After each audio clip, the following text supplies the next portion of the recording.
Bienvenidos al 6º episodio de Foco. Somos Pía y Juan, dos amigos que creamos este podcast para escuchar historias sobre el mundo de la fotografía desde la experiencia de grandes referentes.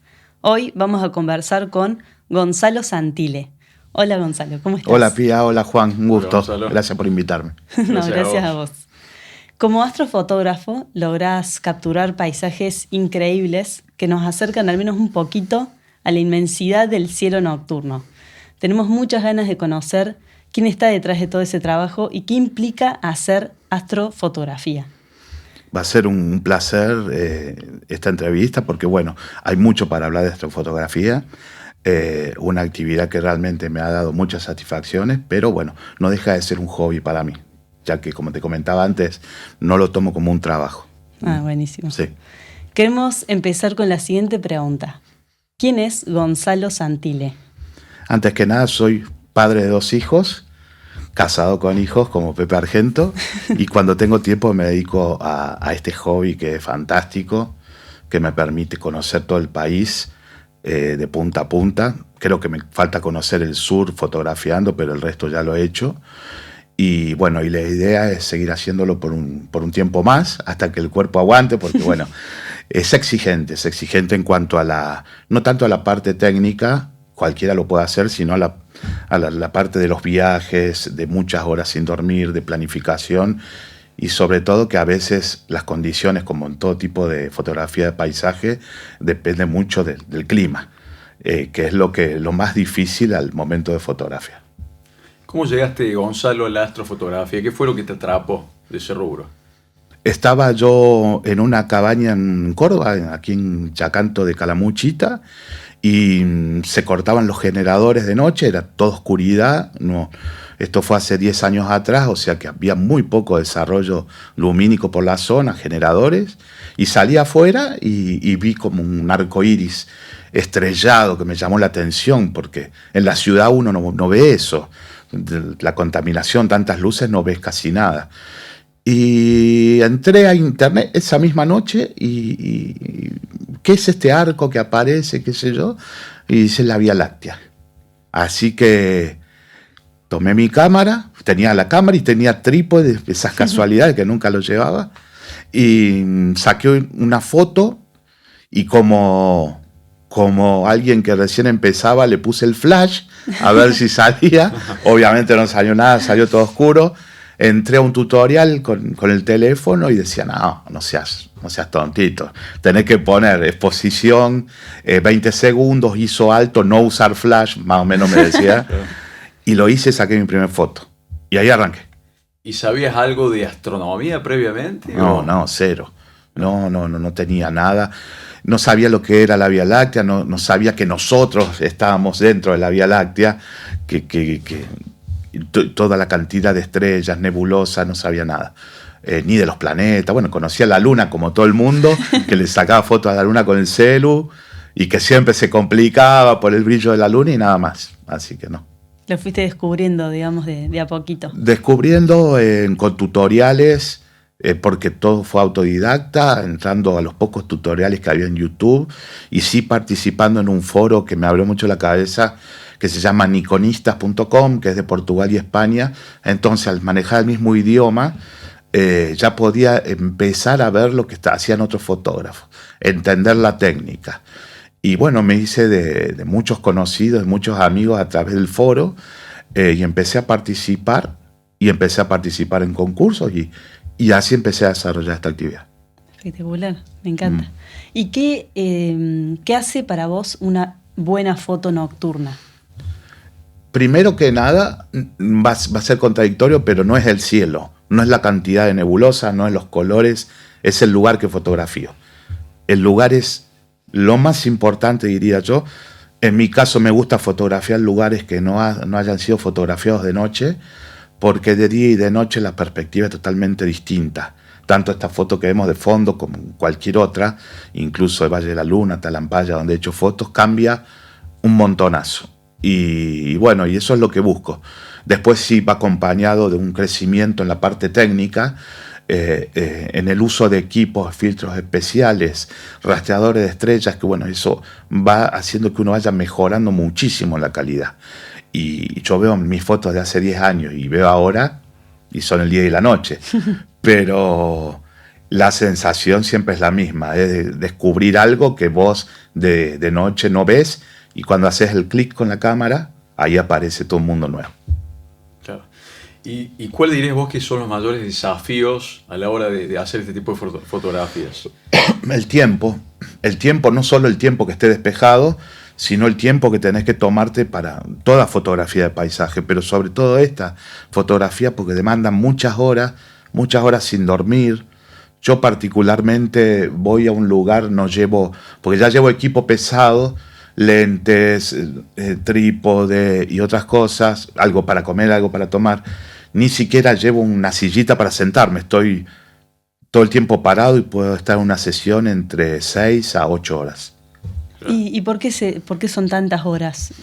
Porque cuando uno va creciendo en la técnica, se utiliza mucho la técnica del apilado, que es sacar varias fotografías para disminuir ruido.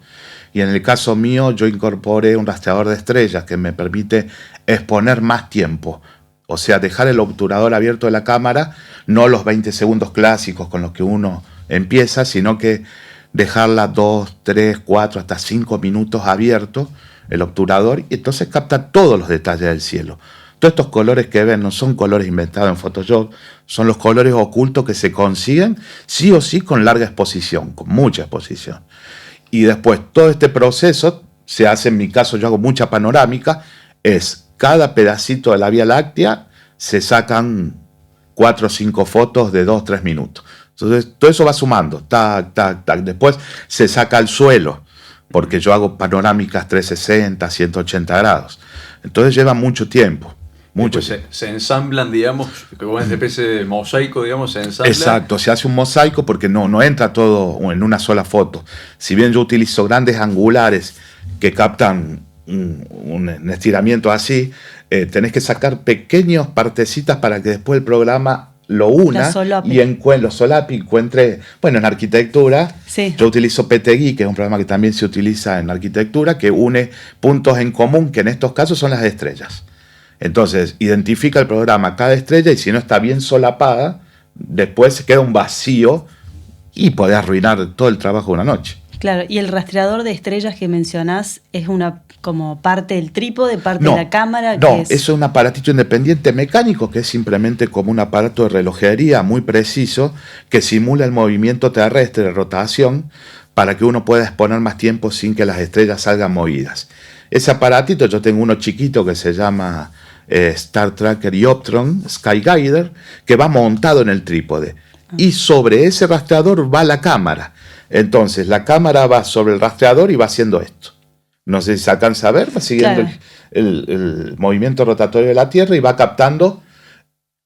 El piso sale en la foto moviéndose, pero el cielo sale fijo. Entonces eso permite obtener mucho tiempo de exposición y mucho detalle. Y perdón, no sé si estoy entendiendo muy bien, pero ¿cómo haces para que mientras la cámara va girando con este adaptador que mencionás, a la vez hacer las fotos estas que vas a hacer el compilado? Porque al irse moviendo, claro, se mueve 3 minutitos por toma, es casi imperceptible al sacar la otra foto, pero llega un momento en que van bajando las tomas del cielo, no van alineadas, no va todo recto, porque al moverse van en escalón, en escalera. Claro. Entonces hay que dejarse margen arriba para después que el programa la una y recortar en Photoshop la parte que tenga información, porque hay parte que va a salir en vacías. Claro, y se empieza de izquierda a derecha, del centro hacia el... ¿Cómo es el...? En el caso de la Vía Láctea yo empiezo de derecha a izquierda. ¿Por qué? Porque la Vía Láctea tiene un movimiento, depende de la época del año, y en este caso que es el primero que se oculta, el lado derecho. Del brazo del lado derecho, el primero que se oculta y el que va saliendo, en este caso, el núcleo galáctico. Entonces me apuro a sacarle de este lado, claro. Antes que se me vaya abajo. En este caso, bueno, no se va a ver en la cámara, pero esta es la nebulosa de GAM, atrás mío, y ya estaba cayendo por el horizonte. Así que le decía a los muchachos, córranse de ahí atrás que están saliendo, le tengo que sacar ya, porque a veces uno piensa que tiene mucho tiempo para sacar la foto, y no, el tiempo pasa volando. Sí. Si querés hacer una foto con con esta técnica, ¿no? ¿Y cómo haces, perdón, para enfocar en la noche? ¿Cómo funciona Sí, eso? hay muchos métodos de enfoque, pero yo recomiendo particularmente cuando es paisaje que está cerca tuyo, pero no tanto, no querés sacarle a una flor, a un cactus, a un árbol, sino algo que sea un paisaje panorámico. Se hace un foco a la estrella más brillante o a uno que pueda ver en el visor. En forma manual, se gira el anillo de enfoque hasta que está bien enfocado, se lo amplía en el LCD, se le da zoom, zoom, zoom, y ahí ya no lo tocas más. Ahí ya sabes que en el caso de, bueno, hay aplicaciones que te dicen, si usas un lente de 15 milímetros, el foco está a 1,5 metros de la posición de la cámara hacia el infinito. Entonces yo sé que en 1,5 metros no tengo que tener nada importante para sacar porque va a salir desenfocado. De ahí para adelante sale todo en foco. Esa es mi técnica y es la más rápida para hacer fotografías. Pues después está la hiperfocal, apuntar con un láser, buscar miles de aplicaciones que te dicen, no, si tenés tal cuerpo de cámara, tenés que sacar la hiperfocal a 2 metros y tenés que apuntar a 2 metros con un láser y con la cámara apuntar a un yuyito. No, yo enfoco a las estrellas y ya está, y sale todo. Claro, sí. ¿Y cómo es ese conocimiento previo al momento de la noche, del lugar? Sí, tenés que, primero que nada, ir de día, saber lo que vas a fotografiar y cómo va a estar la posición del arco galáctico. Para eso les puedo recomendar aplicaciones, que hay un montón gratuitas, como yo uso, por ejemplo, Stellarium, que es espectacular porque te muestra la realidad del momento de día que uno está y te dice dónde va a estar la posición de la Vía Láctea. O sea, uno ve de día con la cámara y con el modo brújula y el modo GPS. En este lugar vos tenés un árbol y la Vía Láctea la cruza así o asá. Entonces vos a la noche ya sabés que a tal hora va a estar así. Y después sigue el movimiento normal de la noche. Claro. Entonces esa es la mejor manera, pero siempre ir de día para conocer el terreno también y para ver qué está fotografiando uno. Para mí lo más importante es la parte terrestre. Yo sé que el cielo va a estar, si no hay nubes, va a estar. Bueno, Gonzalo, te escucho, digamos, me da la sensación de que es como un rubro bastante técnico, por lo menos en comparación con los otros invitados que hemos entrevistado. Me da la sensación de que hay, digamos, tu trabajo va acompañado de mucho instrumental, de conocimientos técnicos bastante precisos. ¿Hasta qué punto, digamos, qué lugar ocupa acá la técnica y qué lugar ocupa la sensibilidad en todo este proceso? Yo creo que la sensibilidad sigue siendo el factor fundamental, te diría un 70-30 con respecto a la técnica, porque incluso hay momentos de fotógrafos ya con mucha experiencia que tenés tantas cosas para agregarle al cielo, utilizar filtros H-alfa, filtros de banda ancha, filtros de oxígeno, que te dan los colores reales del cielo, que ya se pierde la parte sensible del fotógrafo, lo que uno quiere transmitir. Entonces yo sé que las fotos que hago yo no las ha hecho nadie, porque he ido a un lugar que no lo ha hecho nadie y le da una mirada especial. Por ahí es muy difícil transmitir algo en un paisaje cuando no hay personas, no hay alguien interactuando. Es complicado. Y generalmente a uno se le va la vista a los colores del cielo. Pero lo más importante es fotografiar. Para mí algo que nunca se fotografió. Por ejemplo, en Michigualasto nunca se había fotografiado la Vía Láctea. Y pasó algo muy especial. Cuando fui invitado por la gente del parque, el intendente, me llamó el gobernador de San Juan, porque tuvo tanta difusión que después nos dijeron, mirá, y yo me di cuenta de la responsabilidad, no se puede pisar acá, porque estaba en un lugar que tiene el mayor o uno de los mayores yacimientos de fósiles en el mundo, y muy cerquita de la posición donde estaba yo, se habían descubierto una cama de dinosaurio impresionante. Entonces también en estos lugares, en los parques nacionales, la responsabilidad es enorme, pero muy, muy fuerte. Entonces uno se siente, wow, estoy fotografiando algo que tiene un valor inmenso, más allá de la técnica, ¿no? Eso por ahí es más movilizante que cualquier otra cosa. Sí, está buenísimo poder acercar estos lugares a la gente, ¿no? Al público, que por ahí no puede llegar tan fácilmente. Es una forma también de dar a conocer el patrimonio natural que tenemos. Entonces está buenísimo.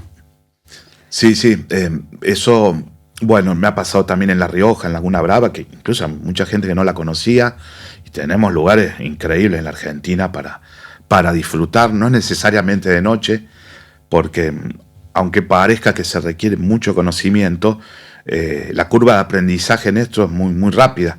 Yo empecé en 2016 y en 2017 ya estaba participando en concursos, como si lo hiciera hace años. Está bien, tenés que dedicarle como todo, ¿no? Tenés que dedicarle mucha pasión y mucho esfuerzo, pero es muy rápido el aprendizaje. Y un fotógrafo que no sabe de astronomía, nada de astronomía, ¿puede sacar una buena foto? ¿Una buena astrofoto, por decirlo de algún modo? Sí, hoy se sacan fotos con celulares que tienen buenas cámaras. No es lo ideal, no es lo que yo recomiendo, pero alguien que quiere empezar y decir, bueno, saco con mi celu, no estoy viendo nada, está totalmente oscuro donde estoy. Sin flash. Sin flash, por supuesto. Y sacás el primer clic y aparece algo que vos no estás viendo, eso ya te engancha. Eso, por lo menos a mí me enganchó eso porque está fotografiando algo que no ves, es darle un sentido a algo que está en total oscuridad. Y sí se puede, yo siempre doy consejo, le digo a la gente, suban el ISO muy alto, porque eso es lo que marca la cámara. Si vos la cámara la podés modificar y ponerla en un trípode, dejarla fija, vas a sacar al toque una fotografía nocturna. Pero es muy rápido, es muy fácil. Y perdón, si subís mucho el ISO, perdés mucha calidad. Pero lo mismo vos lo recomendás para poder vivir esa experiencia de ver. Sí, porque estrellas. incluso el ruido normal, viste, de los sensores al subir mucho el ISO, hoy hay programas que utilizan incluso IA que te reconstruyen ese ruido con un clic. Y algunos hasta son gratuitos. Mucha gente se limita y dice, no, yo no subo el ISO porque me da mucho ruido.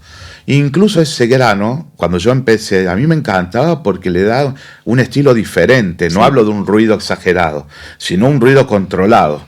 Y hoy con cámaras muy básicas se puede lograr. Yo empecé con una cámara Nikon 3100, la más básica de todas, y conseguí fotos que me permitieron exprimir la técnica antes de ir avanzando. Hice un avance hasta llegar al full frame, que es formato completo, que me permitió, entender bien cómo funciona la cámara. Claro, y las fotos de las estrellas movidas, digamos, dejando la cámara fija y que sí se vea ese recorrido. Sí. El obturador está un montón de tiempo abierto. ¿Hay algún riesgo? ¿Hay algo que tengamos que tener cuidado? Para hacer un time-lapse se requieren, si querés hacer un buen time-lapse, por lo menos 4 o 5 horas con el obturador disparando. Y obviamente necesitas una cámara especial para eso, que vas a saber que el sensor se va a desgastar mucho antes, porque tiene vida útil como un auto, como cualquier cosa. Entonces, sacar todo el tiempo o todos los fines de semana time-lapse, de a poco va disminuyendo la vida útil del sensor. Sí. Gonzalo, uno ve esta foto y es un sueño, digamos, es una fantasía, es una locura. Pero detrás de esto hay un esfuerzo logístico, un esfuerzo económico, tiempo, horas de frío, de caminata, cargando equipos. ¿Cuáles son los sacrificios que quizás el público no ve o no nota detrás de algo como esto? Sí, yo en mi caso lo he hecho todo a pulmón, no he tenido sponsoreo ni mecenazgo, o sea, lo he hecho todo por mi cuenta.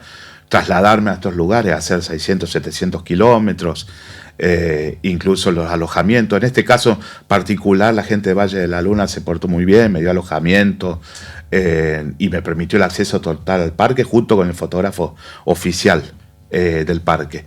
Pero más allá de la parte de dinero, a mí me da mucha satisfacción, pero sí requiere un esfuerzo de tiempo y bueno, no es que tengas que estar entrenado para ir a estos lugares, pero hay lugares que sí, que hay mayor altitud y demás.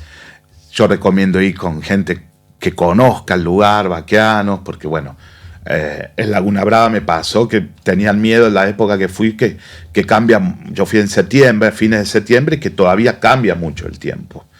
Y por suerte nos tocó un día despejado y sin viento, que es algo increíble. Pero son los riesgos también. ¿Y qué características tiene que tener un lugar para que sea considerado como bueno para hacer este tipo de fotografías? En el caso que uno no utilice filtros, y ahora me explico por qué, tiene que ser un lugar con casi cero contaminación lumínica, que no se vean las luces de la ciudad, o por lo menos que estén lejos. En este tipo de cielos, este es un clase Bortle 2, que es la escala de clasificación más conocida en el universo, que es la que te dice 0 es la máxima oscuridad y después va hasta 9, que es la luz de una ciudad. Lo que pasa es que utilizando filtros que eliminan la contaminación lumínica, vos podés sacar desde la 9 de julio de la Avenida Corrientes en Buenos Aires, como hacen muchos astrónomos, que sacan espacio profundo con telescopios y bueno, no se ve la contaminación lumínica. Pero en el caso que uno hace paisaje, incluso en esta imagen se ve un poquito de contaminación lumínica en este verde acá. Eso... Hay un poco de airglow y hay un poco de contaminación lumínica de unos pueblitos chiquitos que están ahí. Si nos decís que era una aurora boreal, te íbamos a creer. Sí, no, pero yo no te voy a mentir. He sacado mucho airglow. Sí, en aurora austral. Pero bueno, hace poquito hubo una aurora muy cerca, no en la Antártida, sino en la Antártida sí se ven. Pero creo que hubo más al sur, en tierra del Ushuaia, han sacado auroras boreales. Ajá. Sí, australes, mejor dicho. Sí. ¿Y cómo funcionan los filtros estos que mencionás? Hay distintos filtros. Yo no utilizo ninguno. Todo esto yo lo puedo sacar, todos estos detalles, porque yo modifiqué mi cámara.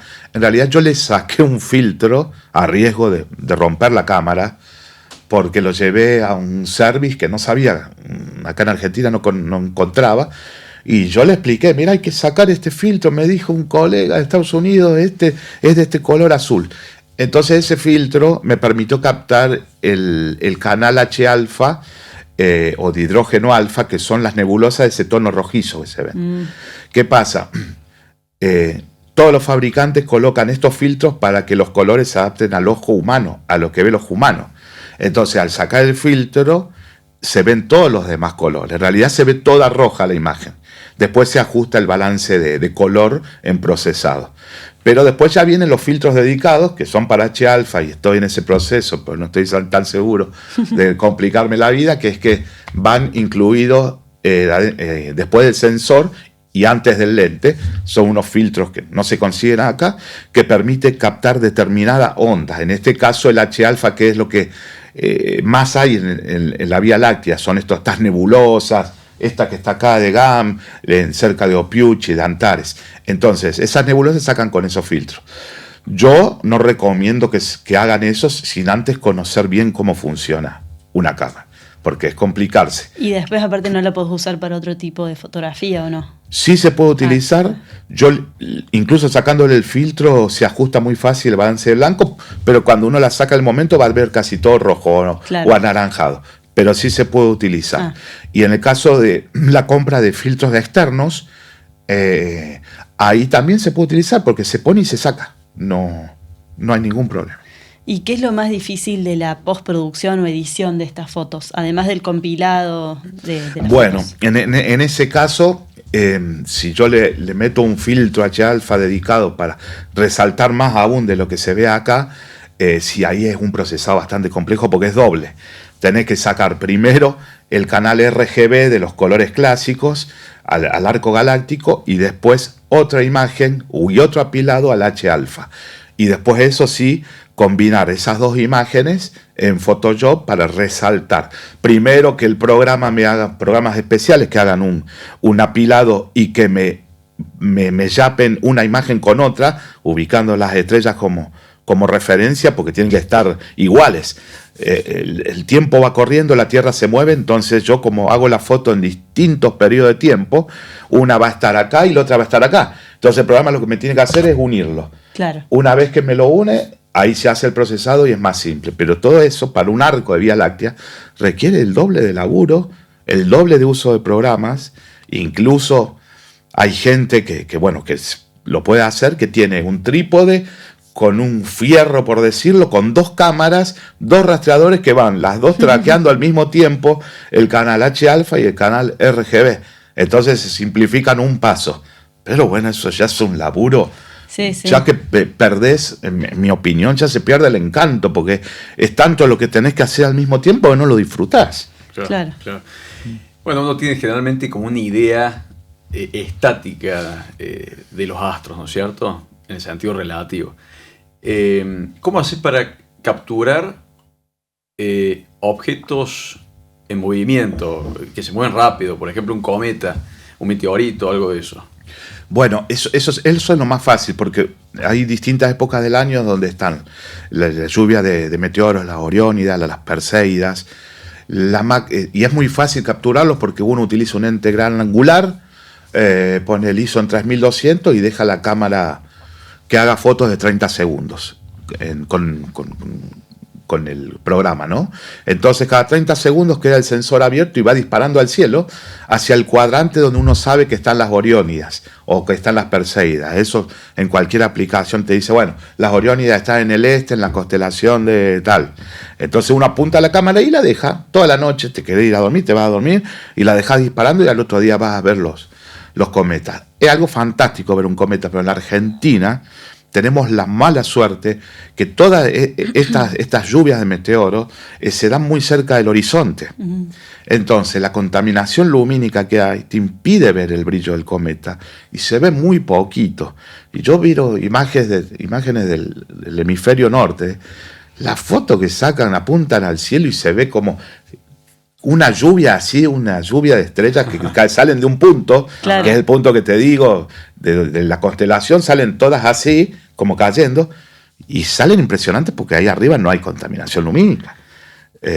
Y uno al nivel del horizonte, encima, cuando se pone el sol por el oeste, generalmente están al oeste, tenés que esperar un montón de tiempo a que el brillo del sol baje, porque no se ven. No se ven. Me parece muy, muy curioso este rubro. Porque a diferencia de las otras entrevistas que hemos hecho, de los otros rubros, me da la sensación como que acá se revela la fotografía, es como que una fotografía ciega, entre comillas, ¿no? Un poco guiado por instrumental, por conocimientos quizás astronómicos, incluso técnicos, pero bueno, uno no el resultado se revela al día siguiente, quizás, horas después. Sí. Es muy particular eso, es muy especial. Bueno, eso es lo que dicen muchos fotógrafos. Si bien yo veo lo que saco en la cámara, porque la pantalla LED, yo apenas termina la foto, ¡tac!, me sale y tengo que controlarla, que las estrellas no estén movidas, que no se me haya movido el trípode. Reviso el histograma, que haya información en todo el histograma, del centro a la izquierda siempre tiene que haber una buena campana, pero lo más lindo, como decimos, es cuando llegamos a casa, ponemos el mate, nos sentamos frente a la computadora y pongo así, ¡tac!, y te aparece. La magia. Y cuando la empezás a unir, cuando empezás a hacer estiramiento se le llama sacar las luces, levantar la sombra y sobre todo sacar las luces, que es lo mismo que hacen los fotógrafos de astronomía de espacio profundo. Es exactamente lo mismo. Por eso cuando uno dice, no, eso está dibujado en Photoshop, esto está inventado, un filtro. No, le digo. Cuando ven una imagen astronómica del espacio profundo, nadie lo duda, pero cuando ve un paisaje, la gente, combinado con esto, dice, yo eso no lo veo. Y no se ve. Claro. La cámara lo capta. Claro. Una vez más agradezco haber nacido en esta época, porque claro, en la antigüedad, obviamente, el ojo humano no podía se perdía esa parte. Se perdía esta parte, de ahí viene la Vía Láctea, justamente, pues se veía como un arco, este arco galáctico lo veían como una cosa blanca, de leche, claro, de ahí viene la parte láctea. Si hubieran visto esto, le hubieran puesto otro nombre, probablemente. Sí, incluso en Córdoba, los primeros que hicieron fotografía de Vía Láctea y de planetas fue el Observatorio Astronómico de Córdoba. Fueron los primeros en blanco y negro que incluso después, no te hablo te estoy hablando de 1870 y pico por ahí, pero después se utilizaban con las fotos de la Vía Láctea con las ASA, que le llamaban los negativos, que antes había ASA 600 que se utilizaban para las fiestas y demás. Bueno, manejando la parte de laboratorio con procesos químicos, sacaban fotos. No con este nivel de detalle que hoy parece que todo el mundo es un astrofotógrafo porque puede acceder a lo que antes hacía muy poca gente. Claro. Entonces hoy cualquiera hasta con el celular lo puede hacer. Pero es cierto que creo que fue Benjamin Gould, que fue el primer director del observatorio traído por Sarmiento, que sacó las primeras fotos astronómicas no sé si de Argentina o de Córdoba, seguro, pero... Sí, creo que de Argentina también. Pionero. Sí, pionero. Del siglo XIX. Sí. ¿Y qué aprendizaje fue clave para mejorar tus fotos? Y la parte técnica fue la parte técnica, porque yo me daba cuenta que, bueno, el paisaje, uno iba estudiando las reglas de fotografía, cómo capta cualquier persona que está viendo tu foto, cómo el cerebro registra de derecha a izquierda primero y cómo hace una diagonal hasta llevar al punto de interés. Entonces, tratar de ubicar primero en el paisaje lo más importante, pero dar una sensación de profundidad. Antes utilizaba personas. Últimamente ya no, hace varios años que no aparezco yo en la foto, prefiero no aparecer y simplemente dejar que hable el paisaje, pero sí la parte técnica de lo que es el cielo, eso cambió completamente el nivel de asombro de la gente que dice, wow, esos colores, ¿cómo los sacaste? Incluso por propios fotógrafos que por ahí recién están empezando y me dicen, no me salen esos colores. Como me pasaba a mí, yo digo, che, loco, decime, hay una clave, contá cuál es el secreto. No, me dice, tenés que hacer, algunos son piolas, los decían, otros no. Decían, no, bueno, tenés que exponer más, yo uso un rastreador de estrellas, ¿qué es eso? No, es un aparato. Bueno, yo eso lo incorporé ahora 5 años, el rastreador. Ahora están de moda los filtros, como te decía, H-alfa, y mañana no sé qué va a haber de nuevo. Claro. Así como tuve la oportunidad de captar el primer doble arco de Vía Láctea en América, yo fui el primero que lo hizo, y un colega mío lo hizo el año anterior en Bulgaria, tampoco se conocía que era un doble arco. Y sin embargo es algo que se da en la época de septiembre, aquí en octubre, en el hemisferio sur, que los dos arcos están visibles. Nosotros llamamos el arco del núcleo galáctico y el arco de Orión, donde hay otro tipo de nebulosa, por el movimiento rotatorio terrestre y la posición con respecto a la Vía Láctea. Y se da todos los años, cualquiera lo puede hacer. Pero necesitas tiempo, paciencia, bancarte 8 horas de viento, frío, Bueno, frío no tanto en esa época, tenemos la suerte. Claro, pero planificación seguro. Sí. ¿Y a qué hora empezás la foto? Por ejemplo, no sé, a las 10 de la noche o 3 de la mañana. ¿Cómo es ese rango horario para hacer este tipo de fotos? Mira, depende del tiempo que disponga. Hay veces que he puesto el despertador y dije, uy, son la 1 y me fui porque por ahí a la 1 había un evento que yo quería fotografiar, no tenía tiempo de investigar el terreno. Pero generalmente llego 1 hora antes que caiga el sol. A veces utilizo una técnica que se llama sacar en la hora azul. La hora azul es cuando aparece la primera estrella. Entonces ahí me permite sacarle a toda la parte del paisaje con buen detalle que no se puede obtener más tarde cuando ya está todo oscuro. Claro.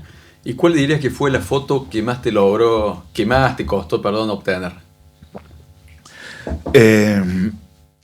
Y los meteoros me cuestan muchísimo, le tengo mucha bronca porque no los puedo sacar. Se te escapa. Es algo que se me escapa. Imagínate, hace 10 años he sacado 10 meteoros como mucho y no más que eso.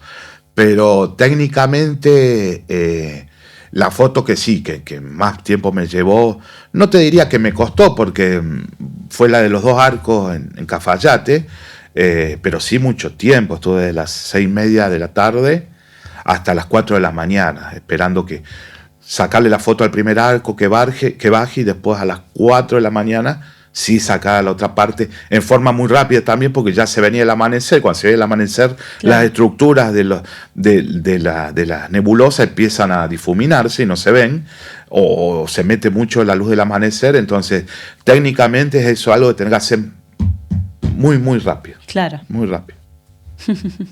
¿Y alguna quizás anécdota o qué fue lo más insólito que te tocó haciendo este tipo de fotografías? Muchas cosas, pero puedo contar en las Salinas, en Córdoba, en San José de las Salinas. Yo fui con la idea, tenía un viaje planeado al Talampaya que me lo bajaron por el viento sonda. Y estaba con unas ganas, digo, ¿cómo puede ser? ¿Qué hago ahora? Y bueno, digo, me voy a las Salinas, así como me voy a la vuelta a mi casa. Me hice los 300 kilómetros para ver si había agua en el salar. Perdón, interrumpo un segundo. Esas salinas son las por las cuales obtuviste la distinción hace unos días. Tú obtuviste una distinción, sí, ¿cierto? En un concurso. No es esa foto, pero es una foto bastante reciente con un grupo de amigos. Las Salinas Grandes de Córdoba. Bien. Específicamente en San José de las Salinas. Bien.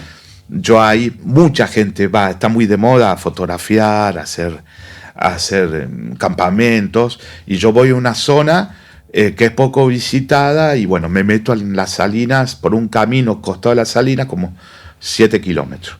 y después de ahí se deja en un lugar seguro el auto, porque a la noche aflora el agua. Entonces, ahí empezás a caminar. Y yo me fui sin saber si iba a haber agua o no. Mi idea era sacar un reflejo de las estrellas. Quería saber qué se sentía. Y bueno, empecé a caminar con botas, por las dudas, y caminé como 1 hora metiéndome en las salinas. ¿Solo? Solo, totalmente solo. Encima ahí no hay ni un animal, no hay nada, no hay ruido, no hay nada. Y me guiaba por una luz de la entrada a San José que se ve desde ahí, imagínate. Es todo tan plano, entonces lo podía ver. ¿Sabes orientarte a través de los astros? Suponiendo Sí, que te tardes, sí, te tampoco quedas sin señal. ¿Sabes volver a...? Tampoco que soy Jack Sparrow, ¿no? Con la brújula, pero más o menos me oriento. Claro. Porque también las estrellas se van moviendo, entonces... Sí, sé dónde está la Cruz del Sur, claro. Y entonces de ahí, viste, uno ya se orienta, bueno, tengo que ir al este y entro a patear hacia el este, a caminar hacia el este. Y empecé a caminar y nada, todo seco, el salar, hasta que veo un poquito de humedad y sin el equipo fui. Y ya me empecé a entusiasmar y entré, hice 100 metros y ya el agua me llegaba a los tobillos. Y estaba todo despejado, no había viento, me quedé un rato ahí. Y fue tan impresionante que todas las estrellas que titilaban se reflejaban alrededor mío, que fue una experiencia increíble. Y volví enloquecido a buscar el equipo, de vuelta para el auto. Salí como 300 metros más de donde estaba el auto, pero por lo menos, como iba con linterna, lo pude ver. Cargué el equipo y fui al mismo lugar y veía el cielo que se empezaban a ver las nubes, empezó a soplar el viento. Se nubló todo. Ay, no. El viento lo peor porque no te deja ver reflejo de las estrellas. Y dije, bueno, esperar. Esto era a las 1:30 de la mañana. Estuve parado como loco malo hasta las 4:15 de la mañana. Y ahí hubo una ventana de tiempo de 10 minutos que se despejó todo. Paró el viento y pude fotografiar ese arco, el arco completo de la Vía Láctea reflejado en el salar. Y me puse yo al medio, me acuerdo que llevé un paraguas y le puse lluvia de estrellas a la imagen, como para componer algo distinto. Y bueno, y después volví a casa, chocho, y incluso mi mujer ya estaba llamando a la policía porque no tenía noticias de mí. Y no tenía señal, y tenía el celular, se me descargó, y bueno, pero bueno, la experiencia que pasé esa noche valió la pena. Valió la pena y la repetimos hace poco con unos amigos que fuimos también para la zona de Lucio de Mansilla, y estuvimos en la laguna, en una lagunita que hay ahí también, y les encantó. Es algo increíble, que lo recomiendo porque es algo precioso. Me imagino. Espectacular. Sí. Y Gonzalo, bueno, ha estado recorriendo varias provincias argentinas, sobre todo desde el centro del país hacia el norte. ¿Hay algún cielo estrellado en Argentina o en el mundo que te fascinaría fotografiar? Todo lo que sea oscuridad, a partir de 4.000 metros es impresionante, porque hay poca humedad, porque estás bien alto, y todo lo que es Cordillera de los Andes, para el lado riojano o Catamarca, yo te hablo que estuve en Laguna Brava, y a esos 4.700 metros de altura es impresionante el cielo. Me gustaría sí fotografiar Islandia, ver las auroras boreales en vivo, o los volcanes en Puerto Rico, con las estrellas, volcanes activos, ¿no? Que algunos colegas tienen la suerte de sacar, pero por ahora todo terrenal en mi país, porque además hay tanto para explorar que todavía me falta una bocha. Sí, recién comentabas, el sur no lo llegaste a fotografiar. No, me encantaría ir al Fitzroy, pero bueno, sé que es un día caminando para llegar ahí. Claro. Y tener que tener la suerte que esté despejado y demás, pero el sur es fotografiado nada. ¿Y hay algún lugar en el mundo que se considere la meca de la astrofotografía o no? No. De hecho, los colegas, estoy hablando de Suecia, Estados Unidos, España, dicen los cielos que tienen ustedes son espectaculares. ¿Por qué? Porque como no hay contaminación lumínica y los paisajes son increíbles, son ideales, y además son ideales porque no está desarrollado el astroturismo como está desarrollado en otros países. En los otros países hay tanto turismo, en los Dolomitas y demás, que vos tenés que hacer turno para sacar tu propia fotografía. Dice, bueno, vamos una tanda, sacan, por exagerarlo, pero es así. O hay gente caminando con luces porque hay mucha gente fotografiando lo mismo. Acá en Argentina tenemos esa suerte que podemos hacer este tipo de fotos, por eso yo voy tanto hacia el norte, porque si bien hay lugares que sí tenés que ir en 4x4, pero no está tan lejos, es fácil de llegar y casi que no va nadie, realmente que no va nadie. Yo veía una de tus fotos de Ciudad Perdida, no me acuerdo bien la ubicación. En Talampaya. Ah, Talampaya, una locura. Y bueno, la Ciudad Perdida es increíble porque se conoce muy poco el lugar, lo maneja una cooperativa en realidad. Y yo me hice muy amigo del guardaparque, que se llama Martín, que estaba viviendo ahí en muchos años, 3 o 4 años. Y un día, chateando, me dijo, che, ¿qué te parece si un día vamos? Sí, venite, te llevo. Y nos fuimos con él, con el permiso de guardaparques, ¿no? Porque fuimos 7 de la tarde, salimos, y es como 1 hora por el río Gualo, que es totalmente seco en esa época, y fuimos y, claro, yo lo conocí hace muchos años de día, pero de noche es impresionante. Pero la posición de la Vía Láctea no me daba. Así que el año pasado lo llamé, che, Martín, que voy para allá, bueno, dale, venite. Porque sabía que en septiembre me daba la posición justa donde hay un mogote que se llama el mogote negro, que iba a quedar centrado el arco de la Vía Láctea. Y llegamos ahí, fuimos al mismo lugar, esperé a las 3 de la mañana y a las 3 de la mañana fue girando el arco galáctico y quedó centrado. Y ahí le saqué la foto. Después me quedé a dormir ahí, al otro día pegué la vuelta para Valle de la Luna, justamente a seguir haciendo fotos. Espectacular. Aprovechando que recién mencionaste este tema del astroturismo, en el 2021 vos formaste parte de la comisión que discutió la ley de astroturismo en Córdoba, que no sé en qué quedó. ¿Qué crees que le falta a Argentina para poder explotar un poco más eso? Y tiene que haber una decisión política realmente. Eso que en lo que yo participé medio que quedó en la nada, después no se contactaron conmigo. Y quedó bueno. Y cada uno tiene su propio emprendimiento, sobre todo turístico, ¿viste? Gente que lleva a otras personas a disfrutar de una picadita, pero es algo más particular, en forma particular. Falta un proyecto, sí, realmente, porque todos dicen, bueno, tenemos el cielo más oscuro de Argentina, vengan a visitarlo, pero bueno, hay que darle fuerza, hay que ponerle dinero, porque realmente es un atractivo que puede dar muchísimos ingresos para el país y para cada provincia en particular.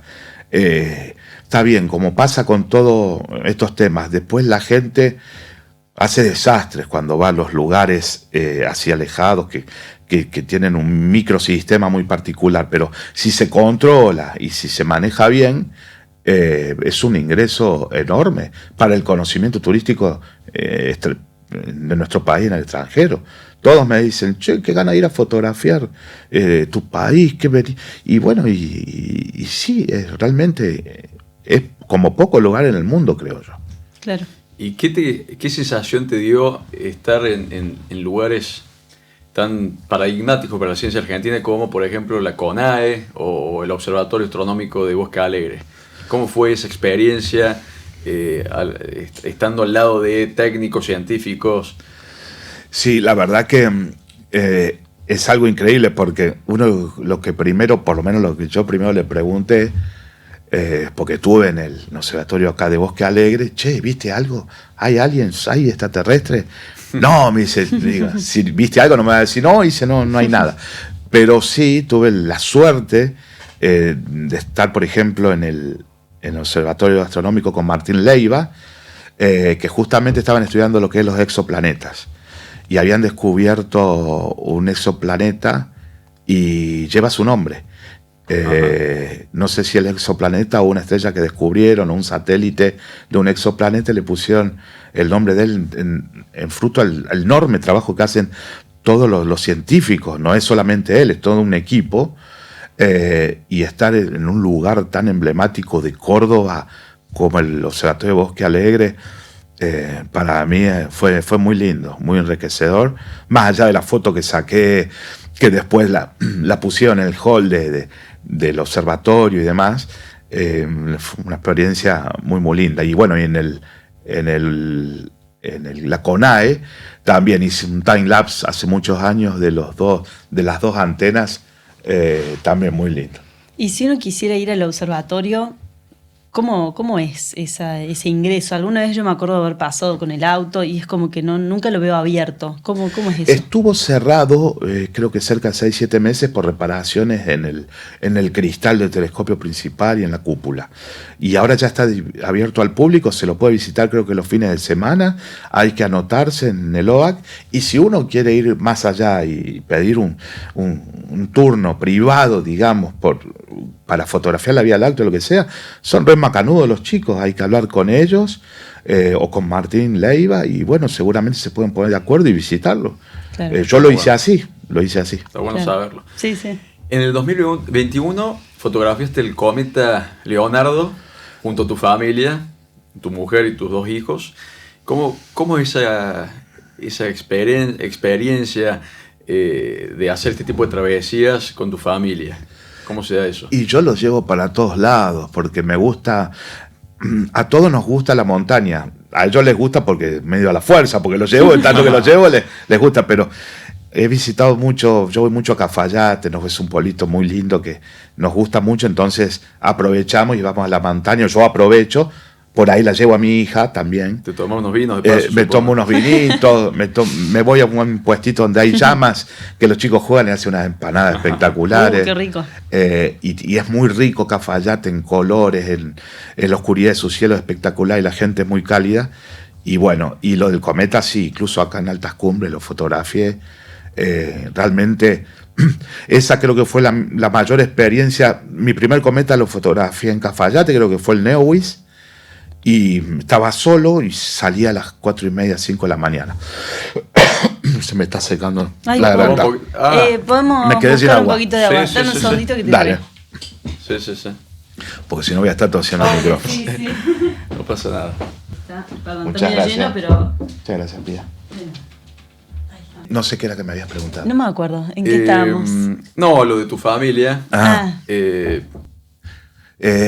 Lo que sí fue, hasta ahora mi experiencia más importante que me deslumbró más fue lo del cometa, porque era la primera vez que yo fotografiaba un cometa, ya estaba acostumbrado ya estaba podrido a la Vía Láctea, y siempre lo mismo, y digo, viste, cuando uno se acostumbra a algo ya pierde interés. Sí. Y digo, me fui al lugar donde saqué, en Cafayate, en Los Colorados, fue el lugar donde hubo tanto lío con la boda esa. En ese lugar donde yo saqué las fotos, fue el lío ese de la boda que rompieron todo, pusieron escalera y demás hace poco.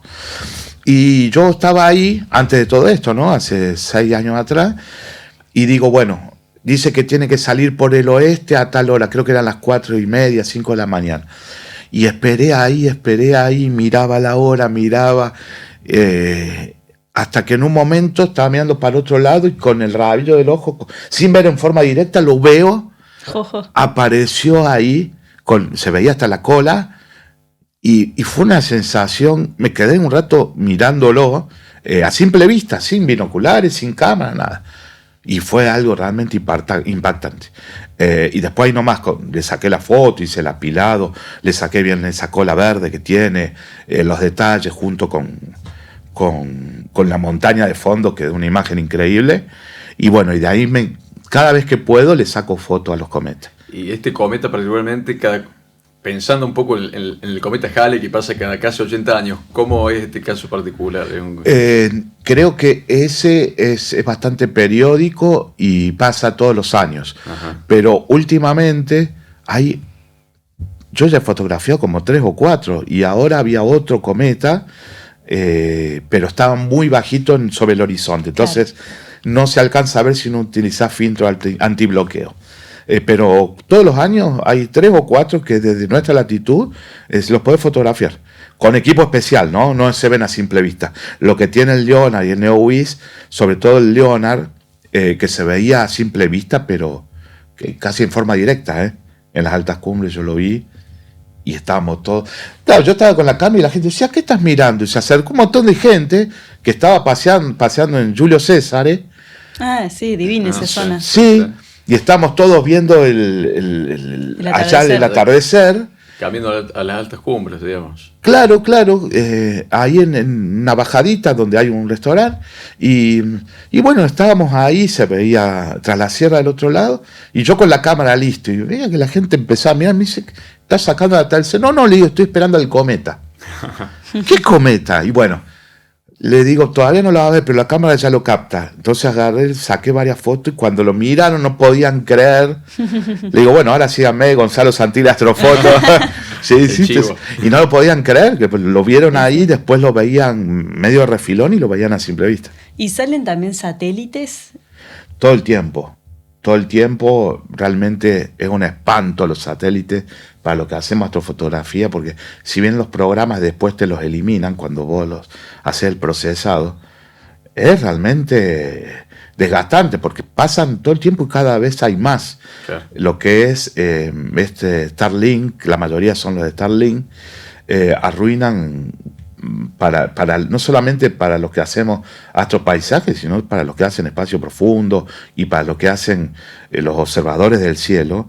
Es realmente una molestia importante. De hecho, he escuchado que se están haciendo pruebas con drones realmente de publicidad, pero no los drones que vemos que suben 100 metros y dan una publicidad de cualquier cosa, sino que a una altura de la atmósfera que van a entorpecer, y que ya están haciendo pruebas, que van a entorpecer la visualización para estudiar el cielo, ¿no? ¿Y qué es eso de espacio profundo que comentás? Espacios profundos llamamos que se saca con telescopio, digamos, 400 milímetros, 1000 milímetros, que salen las nebulosas, las galaxias, los planetas. Eso ya es más dedicado. Mi especialidad es el astropaisaje. Claro, que tenés lo que vos ves en la Tierra, digamos, esta primer capa y después el cielo. El horizonte terrestre y por encima. Porque vos para hacer...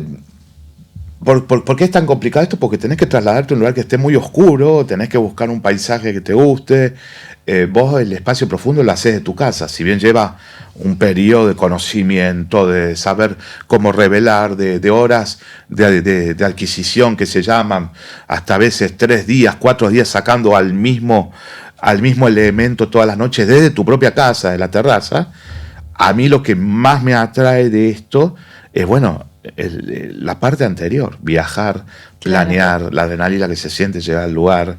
Y la aventura. Es la aventura.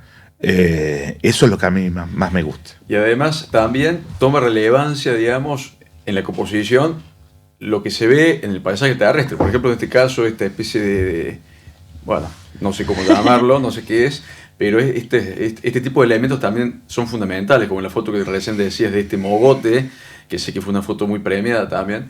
Bueno, todas esas cosas también forman parte del... Y por ejemplo, esto que se ve, yo le llamé la flor de Chigualasto porque tiene forma de una flor, es una roca que en un lugar se llama Las Bandejas, que en realidad tiene una forma como si fuera una bandeja y la piedra es así, nada más, y está sostenida por esa parte de abajo, pero no me daba el ángulo del arco galáctico, entonces tuve que tomar otra composición que parece una flor. Entonces... Claro.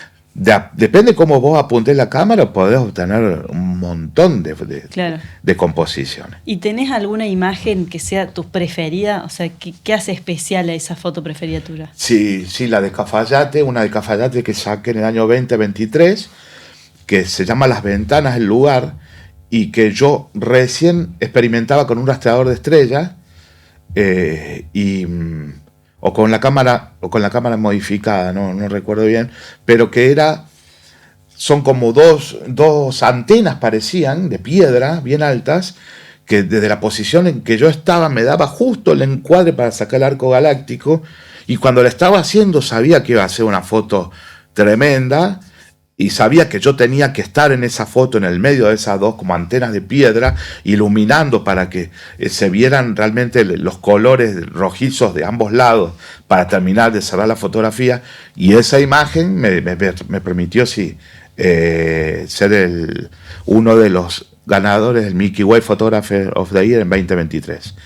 Y fue una de las fotos más comentadas, salió en el BBC, en The Times, en National Geographic de España, porque fue realmente, no la planeé, o sea, se dio porque yo conocía y más o menos sabía que me iba a dar la posición. De hecho, fui con mi familia primero, Y después los cactus me recibieron y me pincharon porque tenía una posición muy incómoda, estaba agachado, y cuando vos llevas tanto equipo y tenés cactus alrededor, no quería pisar nada, no quería romper nada, no es que fui con unas palas a sacarlo, yo respeto mucho el lugar donde voy, entonces bueno, fue una posición difícil, pero todo bárbaro.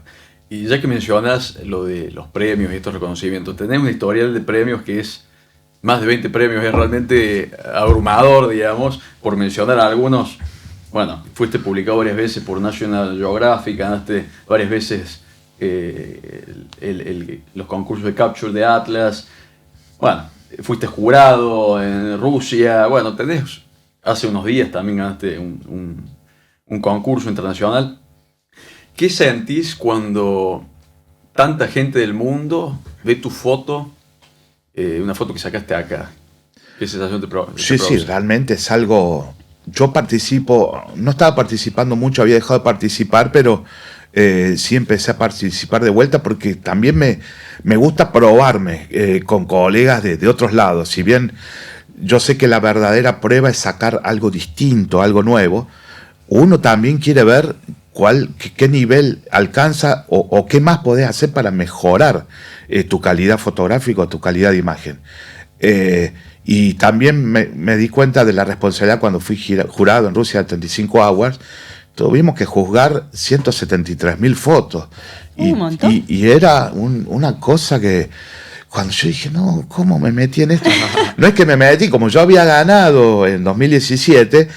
me invitaron, y fue uno de los 50 jurados a nivel internacional. Es un concurso muy prestigioso porque no es de pago, es gratuito, entonces ahí hay un jurado que juzga, hay público que juzga, entonces fue bastante responsabilidad, mucho tiempo de tomarse el tiempo de elegir en cada temática cuál es la mejor foto a la opinión de uno, porque esto es muy subjetivo, ¿no? Sí. Pero bueno, ganar premios siempre te incentiva a crecer un poco más, y aprender de otros que tienen más conocimiento que vos, que utilizan otras técnicas, que dicen, che, yo la Vía Láctea la saco de una manera, pero mírate todo el detalle que tiene, cómo hace. Y bueno, y se hace de esta manera, y bueno, lleva todo un aprendizaje que lleva más tiempo, pero ya llegás a un nivel que decís, bueno, o me quedo con lo que estoy y disfruto de lo que estoy, o voy un poquito más. Claro. Sigo participando en concursos, entonces aprendo un poquito más y hay que invertir más porque estos filtros no son baratos. Un filtro de estos están, qué sé yo, $300, $400 y hay que traerlo de afuera. Y si se rompe, bueno, porque uno va a lugares salvajes con mucho viento, se te puede caer y demás. Si te salta una piedrita. Sí, hay riesgos en el equipo. Entonces uno pone todo un equipo que es costoso, pero bueno, lo hace con gusto y bueno, yo lo hago así, lo siento así. Tenemos una pregunta del invitado anterior, no sé si quieres leerla. Dale, acá nos dejó Gon Granja, el invitado anterior, una pregunta para vos. A ver. Siendo que cada vez que estamos afuera viendo las estrellas, surgen de las preguntas y charlas más increíbles y existencialistas posibles. ¿Qué te preguntás vos? ¿O en qué pensás cuando estás en medio de la noche sacando fotos al cielo y por ende al universo? Wow. Es muy claro, depende de cada uno lo que siente. Yo lo que siento, primero que no estoy solo, si bien en ese momento uno está solo, yo sé que no estoy solo porque, bueno, primero está mi familia bancándome, que me banca en esto que yo hago, mis padres, mi mujer, y estoy en un lugar haciendo lo que me gusta. Pero estoy con una sensación de paz en ese momento, de tranquilidad, de no pensar en el trabajo, de concentrarme en lo que estoy haciendo y disfrutarlo. Y además siento que en esa inmensidad de ninguna manera estamos solos. Si bien yo nunca vi nada que se le puede llamar no identificado, yo sé que no estamos solos. No podemos ser los únicos en el vasto universo. Así que es algo a la vez muy técnico el tipo de fotografía que hago, pero es algo también para reflexionar. Sobre todo cuando termino de hacer la foto, me tiro 10 minutitos sobre la tierra, por eso no llevo sillas, nada, me conecto, me relajo, miro hacia arriba, empiezo a ver algunos cometas o estrellas fugaces, algo muy, muy espectacular. Muy espectacular porque los lugares son muy retirados y realmente sentís que estás solo. Y como uno lo hace solo, el combo es perfecto para mí. Para mí. Me encanta. ¿Y qué le dirías a alguien que sueña con dedicarse a la astrofotografía o si no también lo quiere hacer como hobby, como lo haces vos? Que no espere más porque no es tan complicado. Hoy con cualquier cámara que la puedan programar manualmente y un trípode ya puede hacer astrofotografía. Sí le aconsejo que no vayan solos, que vayan primero con 2 o 3 personas, con amigos, que no vayan a un lugar tan alejado, sino que busquen un lugar más o menos oscuro donde puedan empezar a hacer sus primeras fotos y después solito el camino te vas a dar cuenta si te gusta o no. A la primera foto que saques te vas a dar cuenta si te gusta o no. El problema va a ser después, porque no lo vas a querer largar. Si te gusta, vas a dedicarle mucho tiempo a aprender, mucho tiempo a viajar, pero realmente se hace con un disfrute enorme. Si te gusta, bienvenido sea. Sí. Gonzalo, para terminar tenemos un juego, un pequeño juego que llamamos Preguntas Desenfocadas. Te vamos a pedir que elijas al azar Entonces, 2. me voy a tener que Son preguntas poner los personales. anteojos. Es grande la letra, así que... Y tenés la libertad Son de dos, así que responderlas puedes agarrar. Uy, perdón. Bueno, ahí te Sí. dejo una sin caer. en el orden que quieras y si quieres, obviamente. ¿Qué fue lo último que realmente te sorprendió? A nivel fotográfico, ¿no? Puede ser Lo que personal quieras. también. Sí me está sorprendiendo mucho cómo ha crecido la astrofotografía en Argentina, cómo cada vez más gente que se inspira en otros fotógrafos se lanzan a hacer una carrera incluso, hasta dejando sus trabajos para dedicarse a esto, porque es muy gratificante. No es fácil vivir de la astrofotografía, pero sí eso me sorprendió, que cada vez hay más gente que antes no se veía, por lo menos acá en este país. Qué bueno. ¿Qué sería para vos una vida desperdiciada? Y es muy simple, no hacer lo que te gusta. Si te gusta algo, hacelo. Vas a tener que correr riesgos o no, pero si vinimos acá para que nuestra vida valga algo, o sea, cuando uno se pregunta, o la pregunta universal, ¿para qué venimos? Y la respuesta es simple, para hacer lo que nos gusta. Creo que va por ahí, por lo menos es mi forma de pensar. Espectacular. Bueno, muchísimas gracias por venir, Gonzalo. Increíble No, haber gracias. conversado con vos. No, gracias a ustedes. Estuvo muy lindo, chicos. Muchas gracias. Un aplauso. No.